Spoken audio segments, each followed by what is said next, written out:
Far through the endless black of space, on the frontier edge of human expansion, the research station Nova 12 orbits an Earth-like world. The planet, Kepler-22b, a part of the Kepler-22 system, sits a staggering 600 light-years away from home. Nova 12 primarily conducts research and mineral analysis, both of the planet and of the deeper regions in space. Of note, its extensive communication and sensor arrays allow Nova 12 to document the far-reaching space around itself. The station, crewed by 120 souls, consisting of researchers, engineers, medical, and command personnel. Jennifer and Sean were busy processing a new batch of signal data from a 20-hour-long collection the day prior. They were in a tiny and claustrophobic room near the engineering area that led to the main internals of the sensor array on level 2. Multiple consoles flickered as the data was processed. Some of the other researchers would joke that the signal analysis room was the torture pit by its cramped and utilitarian nature. The real pain was the idle time between batch chunks, as there was little for the two to do.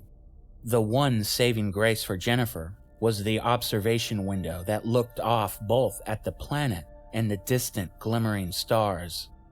Kepler-22b was a beautiful sight. In the same way the Earth was blue, it was teal and emerald. Dense clouds rolled over the southern hemisphere as she watched flashes of lightning. She always wished she could go to its surface, but the gravity of the world made human expeditions near impossible. The planet was roughly 2.5 times the size of Earth. Sean was listening to his portable audio player to some news programs recently sent from Earth, as he enjoyed catching up with the current news from back home. Jennifer would look over at him, seeing him occasionally shake his head, most likely some political decision or event he disagreed with. She would laugh quietly to herself as she found it charming, and she would return to her stargazing. A tone alerted and a light came on. Jennifer turned and looked at the console next to her. The long-range sensor was detecting an abnormal reading in the background radiation of space. She waved at Sean, who noticed and removed his earbuds. The two studied the panel, trying to make heads or tails of its bizarre readings. Jennifer reached over to grab the comm phone to call the on-duty commander when the line rang. "Signal analysis," she reported in. "We've got a strange signal coming in fast. Are you guys getting readouts for it?" the on-duty officer questioned. "Yes, sir, we've detected it and we've begun to record the signal," Jennifer replied. They spoke briefly and hung up. Sean was still deadlocked onto the console. The readings were becoming even more intense, and Sean mentioned they seemed to be artificial. They were too precise, too perfect to be pure background noise from the deep dark of space. "It's not a comm reflection, right?" Jennifer asked, though she knew it wasn't. A communications reflection was an echo of sorts of prior long-distance communications, which have faintly bounced back, not unlike how the active pings of sonar systems work. Nova 12's equipment was so sensitive that they would often pick up the echo of their own communications. "I don't think so. It's way too strong for that," Sean answered with a befuddled tone. He continued, "You don't think this—" Sean stopped as the panel in front of him maxed out. The signal was too strong to even take a reading of. A thud rocked as the whole station felt like it was bumped. They heard a deep wail song as the station's structural framework absorbed the impact. The overhead announcement speaker blasted a screeching static sound as one of the consoles nearby exploded from a power surge. Superheated sparks sprayed across the room. Everything went dark. The whole room rumbled. The station lost power. Backup generators ticked on, and the vibrant red emergency lights painted everything in red and black. They listened to the loud thumping of power junction surge fuses switching off. They made a terrible bang as they did, like hitting a piece of sheet metal with a sledgehammer. Everything became silent, save the ringing in their ears. They were dazed, though thankfully uninjured from the exploded console. Jennifer grabbed a comm phone, but the system was dead. They heard a whimper from nearby them as a woman emerged. Jane, she was holding her neck. They realized the dark red on her lab coat was blood. The red emergency light had worked to conceal it at first glance. Jane stumbled in and fell. Sean rushed over and turned her on her back. He saw a huge shard of shrapnel in her neck. Jennifer screamed. "Shit! Shit!" Sean exclaimed as he slid to his knees next to Jane. "She doesn't have a pulse." Sean tried to perform CPR, but with every chest compression, more blood shot from the wound. Sean yelled at Jennifer, "Try to put pressure on her neck." Jennifer ran over, but as much as she desperately desired to help, she could see no realistic way to put pressure on the wound with the metal sliver still in place. Jane had expired. "God damn it!" Sean shouted as he realized how helpless they were to save their colleague. He leaned back on his knees and puffed with anger. "I can't believe this," Jennifer spoke with labored breath. She paused at the absurdity of their situation. "We need to follow the emergency protocols." "You're right," Sean replied with a defeated tone. He stood and rubbed the blood off his hands onto his lab coat. He sighed as he shook his head. They walked carefully down the corridor. Even though they came through this hallway every day, everything being coated by the red lighting gave it a disorienting and foreign feel. They heard a scream. Sean rushed ahead and looked down the long access walkway. It too was painted in red. Down at the end of the junction, he saw the shroud of a person pass by the doorway from the right to the left. They made their way cautiously through the hallway. There were more blown-out panels. One such panel dangled by a single screw, which snapped, and it fell with a loud crash, startling them. Sean told Jennifer to remain vigilant for any further hazards. The station at its core was a web of long corridors with many highly specialized rooms. It consisted of 4 deck levels, though level 2 and level 3 were the primary and largest decks. As they arrived at the end of the hallway, they reached the thoroughfare between level 2's engineering bay and the L2 medical bay. They turned left and made their way to the medical area. Sean called out, seeing if the figure he saw walk past the doorway was still around. No one answered. They reached the large double doors of the medical bay and tried to open the door. The hydraulic system that powered it wasn't functional. Sean removed the side panel next to the door and used the manual release valve. The 2 doors popped open. Jennifer nearly tripped as she took a step back. "Oh my God," Jennifer said. Sean rushed and looked in. He was stunned. The on-duty doctor had been impaled by a metal pipe. He was speared against a large storage cabinet. Steam was pumping in from the ceiling with a hiss, the origin point of the pipe. That's when Jennifer noticed another medical staffer sitting in a fetal position in the corner of the room. Are you okay?" Jennifer asked as she took a step towards the woman. The woman's head emerged from her arms as her eyes slowly drifted up to meet Jennifer's. Jennifer asked again. The woman stared blankly at her. "She might be in shock," Sean whispered to Jennifer. The woman's lips snarled for a brief moment and she spoke. "I can hear you," the woman said cryptically. "Are you hurt?" Jennifer asked as she leaned forward slightly. "I can hear it," the woman spoke. Jennifer mumbled as she pulled back a bit. "I can hear your blood. I have to stop it. It'll find us. You're too loud." The woman's voice grew in intensity. Jennifer took a step back. Sean nudged Jennifer back towards the door as he spoke to the woman. Okay. Just stay here. We'll get help." Sean turned, and as he did, the woman stood. Jennifer yelped as she saw a surgical blade drop from the woman's wrist and into her right hand. Jennifer shouted. Sean turned as the woman lunged and tried to stab his neck. The 2 crashed back and into a metal dolly. Medical devices and pans flipped off and smashed to the floor.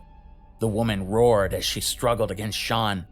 The blade cut into his chin as he struggled to keep it away from his neck. Jennifer screamed, but she quickly grabbed a metal chair and bashed it into the back of the woman's head. She fell unconscious into Sean's chest. Sean yelled as he kicked her off of himself. I don't. Jennifer fought to manifest her words. You're bleeding. Sean stood and kicked away the surgical knife from the woman's hand. He went over and grabbed a bandage and stuck it to his chin. They heard a deep, whirling rumble, which they could feel in the pits of their stomach. It was a strange, almost alien-like sound. The red lights flickered for a brief second as the sound passed. Did you hear that? A voice? Sean inquired. Jennifer turned to him, confused. No, what do you mean, a voice? Jennifer asked. I don't know. I swear I heard a voice. Sean answered with a puzzled expression. They stood in the hallway, and far away, leading to another section, they saw a person standing there. It looked like the person was holding a tool or pipe. Sean saw the person first and made a soft noise to draw Jennifer's attention. They stood frozen, watching the man. They couldn't see who it was, as the person was just a dark, blurred figure. The person took a step down the hallway and hit the object against the wall. The clank echoed through the narrow corridor. The two immediately sensed danger. Okay, change of plan, Sean said as he pointed down the other hallway back towards the direction they came from. Emergency protocols indicated, which they had to run monthly drills on, they needed to make their way to the Level 2 safe room. A room designed specifically with food, water, and medical supplies in the event of a station-wide crisis. The room had its own life support system which ran off a battery and included an internal airlock system. Even if the entire station lost power and the backup systems failed, the safe room would allow them to hold out for nearly 6 days. The problem, however, was the safe room was in the path of the strange man, and they were going in the wrong direction. But after the encounter in the medical bay, neither wanted to risk it. They passed by a large window which looked into the L2 engineering bay. It contained a few backup generators and the meat of the machinery that processed minerals they gathered from drone excavations of the planet. They heard a different alarm tone. This one represented that someone was trying to cycle on the main power system. They heard a few of the power fuses snap back online, though only a few. The power that flooded the system made an audible buzzing vibration. Some of the hallway lights flickered on in contrast to the red emergency lights. They heard the overhead announcement speaker pop as its systems regained power. The automated announcer spoke.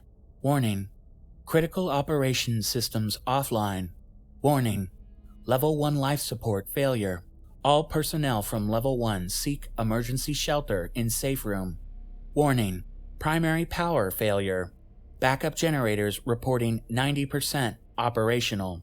The computerized voice repeated a few times and ceased. Oh my God. Jennifer trembled thinking about the 30 people down in Level 1. If they hadn't yet made it to the safe room, odds are they've fallen unconscious, or worse.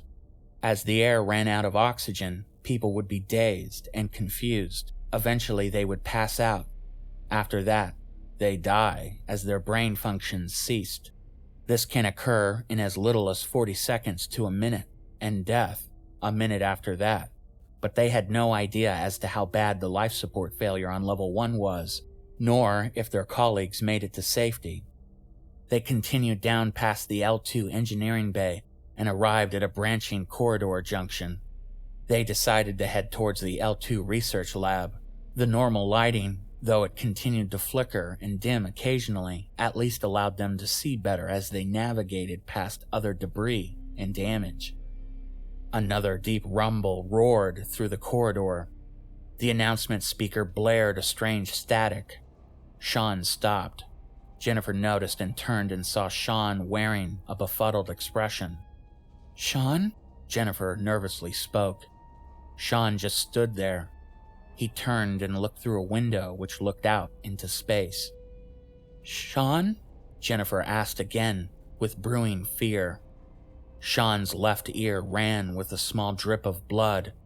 He twisted towards her. Blood dripped from his nose. "Sean," Jennifer said in panic. Your nose is bleeding." Sean just stared at her. He took erratic, deep breaths in and out. He looked as though he was trying to speak, before finally a word muttered out. "Go!" Sean growled. "What?" Jennifer, now terrified, spoke. What do you mean, go?" she said in angered confusion. "Go!" Sean erupted. Jennifer ran away and down the hallway as she heard Sean yell and pound his fists against the window. His frenzy grew as his pounding continued. Jennifer turned a corner and leaned up against the archway as she cried. She could hear Sean smashing things in the corridor. The rumble came again, and the station jostled. Sean roared, and she heard him run further away. Some madness had taken him. The computerized voice alerted. "Warning. Level 2 integrity compromised. All personnel evacuate to safe room." Jennifer heard another alarm sound. This one shot a shiver through her spine. It was a very specific alert, which meant air was leaking into space. She ran towards the closest emergency ladder and entered it. The door locked behind her. This ladder led up to level 3. Tears fell as she thought about Sean. She climbed up the long ladder and stepped off onto the platform on level 3. She opened the door and stepped into the hallway. The door shut with a hiss.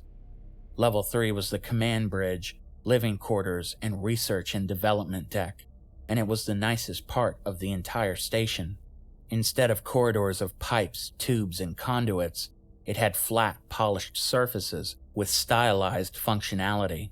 The walls were clean and sterile-looking whites and gray. Jennifer poked her head around the corner and looked down the different pathways.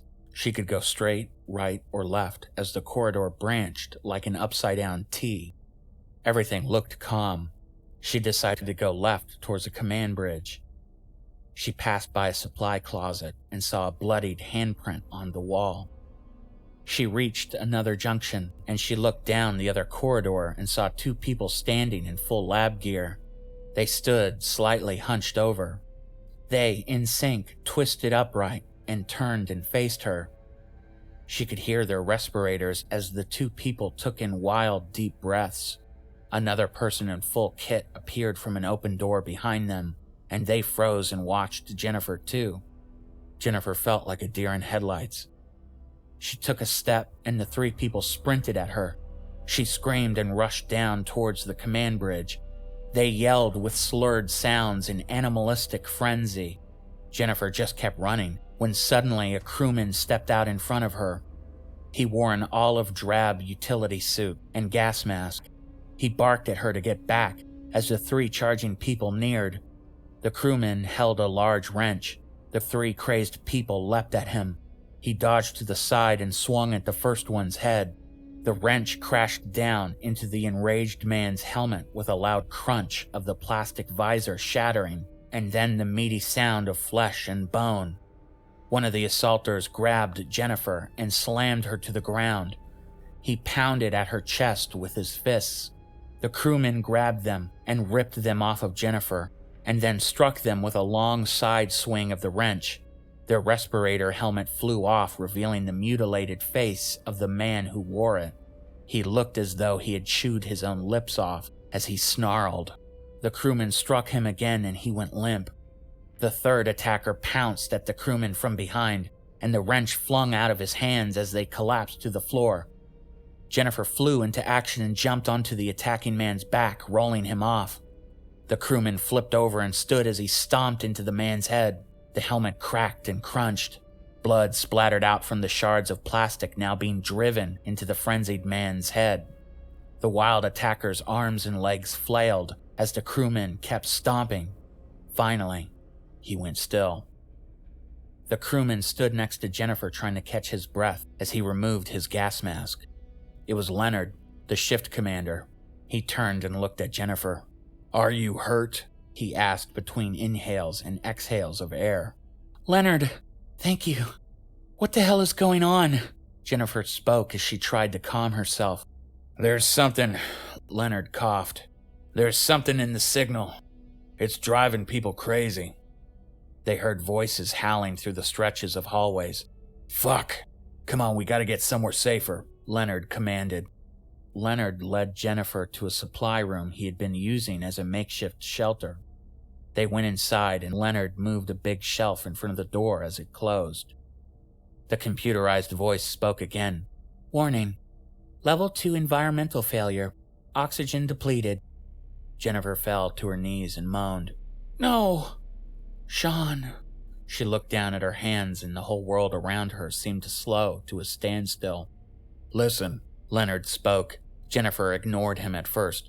Look, we need to get to the bridge and see if we can get a message out. Jennifer looked up with red puffed eyes and nodded. They could hear people running down the hallways, grunting and growling. You're a communications and signal expert. This is your wheelhouse, Leonard stated plainly. We need to get you safely to the bridge. Once there, you need to get the long-distance communications online and send out a distress signal. How are we going to get past, Jennifer said with hesitation at what to call her maddened colleagues. Get past them. We'll have to sneak there. It's not far, Leonard said as he turned and looked at the shelf he had blockading the door. They waited quietly as they listened for muffled sounds. Once they felt relatively confident the coast was clear, Leonard pushed aside the shelf. He opened the door and looked around. He turned back and nodded to Jennifer. The two proceeded left towards the command bridge. They arrived next to the mess, and through the large windows they saw an absolute bloodbath. There were bodies all over the place and blood strewn against the walls. Jennifer noticed movement and saw someone in the corner of the mess hall. They were digging into the flesh of their forearm with a butter knife.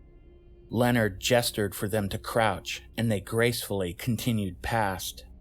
In the distance, they could hear moans and the howls of the crazed people, along with the occasional bang of metal or the sound of glass breaking. The lights continued to flicker and dim randomly. They had one more area to pass through. This was one of the research labs on level 3. Leonard paused as he peeked around the edge of the window. A sudden blast made him jump back as a senior researcher smashed into the inner plating of the window, shattering it with his face as he screamed at Leonard. They heard more howls and footsteps from all around. We gotta go, Leonard stated as he tugged Jennifer's arm. The researcher kept smashing himself into the window as blood sprayed about. The stomping around them increased in volume, and it sounded like dozens of people were charging towards them from different places within the station. Jennifer looked behind her, down another section, and saw an engineer in his orange uniform stalking them. His skin was pale and gray, and it was hard for her to see his facial features. He snorted and grunted before chasing towards her. They arrived at the corridor that led to the bridge, and Leonard rushed ahead and entered the password to override the lockout. The door opened with a hiss as a man leapt out from the bridge, knocking Leonard flat on his back. The man bit Leonard's nose and tore it from his face. Leonard punched him but was unable to get himself loose as the man shoved his hand and arm into Leonard's mouth, reaching into the back of his throat. Jennifer punched the man, but it seemed to have little effect. Leonard threw his weight and rolled with the man, toppling him over. Leonard looked up at Jennifer, his nose missing and his upper lip shredded. Go! Leonard shouted. Jennifer ran into the bridge and shut the door. She listened helplessly to Leonard's shout. She heard many people attacking Leonard. The noises were horrible. Screaming, bloodthirsty grunts echoed endlessly. Some pounded on the door. Leonard's cries fell silent. She stumbled from the door and tripped over the edge of a console. She fell and hit her head on the side of a chair. She slipped into unconsciousness. Jennifer realized she was looking up at the ceiling of the command bridge. She rolled over and helped herself up. She was unsure how long she had been knocked out, but everything was quiet yet again. The creature's once colleagues must have become bored and wandered back off. She heard a beep, an incoming communication alert. She rushed over and answered. A rescue ship had arrived, and though she was not sure how, as she hadn't sent a distress signal yet, it was in perfect time as she felt an explosion rock the space station. The rescue ship said an entire section of the station was blown off, and that she needed to reach a port airlock. They asked her how many people were ready for evacuation, and she broke down into tears. She replied again, as far as she knew, just her. They agreed upon Airlock 7, which was near the bridge, just a few 100 feet away. The sleek white and black ship was a Vulcan-class deep space rescue vessel. It turned and launched a small team in a search and rescue pod, specifically designed for this kind of operation. The pods attach to the exterior airlocks and create a safe seal, allowing the extraction of people or the delivery of materials, such as food or medical supplies. Jennifer warned the crew that there were people still alive, but they had gone crazy and were of significant threat to anyone aboard. The rescue commander inquired, asking for more information, but Jennifer said there was no time. She just repeated the warning and told them to be ready to defend themselves. Jennifer turned back to the door. She looked around the room for a makeshift weapon. She saw the fire axe in its red painted box and grabbed it. The axe was heavy, but purpose fit for its new task. She took a deep breath and opened the door. The hallway was covered in blood, and there were long bloody drag marks leading off and down towards the research lab. She stepped in the sticky blood and peered around the corner. The coast was clear. She walked as quietly as she could. She rolled her feet back to front with each step. Her knuckles were white from how tightly she clenched the axe. She was almost there. She heard a thud as what must have been the rescue pod forming its seal with the station's exterior. She rounded the corner, and there was a researcher standing there watching the door. He turned. The man was wearing a white chemical lab suit, and she couldn't see his face, just smears of blood on the inside of the large helmet window. He stepped towards her, but as she was ready to swing, he turned away and went down another hallway. She took a step and looked down the corridor. She saw him and another man standing there, watching her. A yellow light flashed as the airlock door opened. Her two colleagues just continued to watch. She slowly drifted past the threshold of the corridor and made her way into the arms of the rescue worker who grabbed her. She spoke in broken words and just kept telling them they needed to go. The rescuer put her into a seat and buckled her in with a safety belt. The rescue team leader could hear metal breaking and declared they had to evac now. He pulled the door lever as the pod's inner door shut. The other airlock door sealed and the air was vented into space. The rescue pod shook, and with a puff of power it drifted away from the station, away from the horrors Jennifer had experienced, away from the colleagues she had lost. She watched through the tiny window as more of the station broke apart and drifted away. She could see now the massive destruction of the station. One piece had started to enter the orbit of Kepler 22b as it burned up in the atmosphere. A doctor kept asking her questions, but she couldn't process anything. And just then, she saw a huge spike of blue plasma pierce through the thick skin of the station as the command bridge snapped off into the void of space. 30 hours later, Jennifer awoke as she saw she was in a bed in a medical bay. She heard the heart monitor beeping as she looked around the room. A lovely young woman came to her bedside and cupped her hands. "Hello, my name is Dr. Modena. Do you know what your name is?" she asked. Jennifer's throat was dry. "I'm Jennifer." "Hi, Jennifer. Just take it nice and slow. Are you thirsty? Would you like some water?" Dr. Modena asked with a polite smile. "Sure," Jennifer replied. Dr. Modena brought over a small cup. She handed it to Jennifer and told her to drink slowly. Jennifer sipped the refreshing water and let out a sigh of relief. The doctor walked away and spoke to a coworker who was getting some pain medicine for a migraine. Jennifer couldn't help but eavesdrop, as the room was deathly quiet save their conversation and her monitor. "Yeah, Doc, it's the strangest thing," the man said as he scratched his head. "What's so unique about this mysterious signal?" the doctor questioned. "Well, for starters, it's like nothing I've ever seen before. I'm no expert, but that sure as shit isn't the background noise of space," the man answered. Jennifer realized what they were saying as her heart monitor started to beep erratically. The doctor turned and the man left. Dr. Modena told her to calm down as Jennifer frantically told her to turn off the signal. "You don't understand. The signal. Don't let anyone listen to it," Jennifer pleaded as she flailed in her bed. Dr. Modena administered a sedative as Jennifer's tightly gripped hands on the bed rails slumped and fell back to the mattress. Dr. Modena was puzzled by her reaction. She turned and threw the needle in a medical waste bin, but as she did, an emergency light flashed.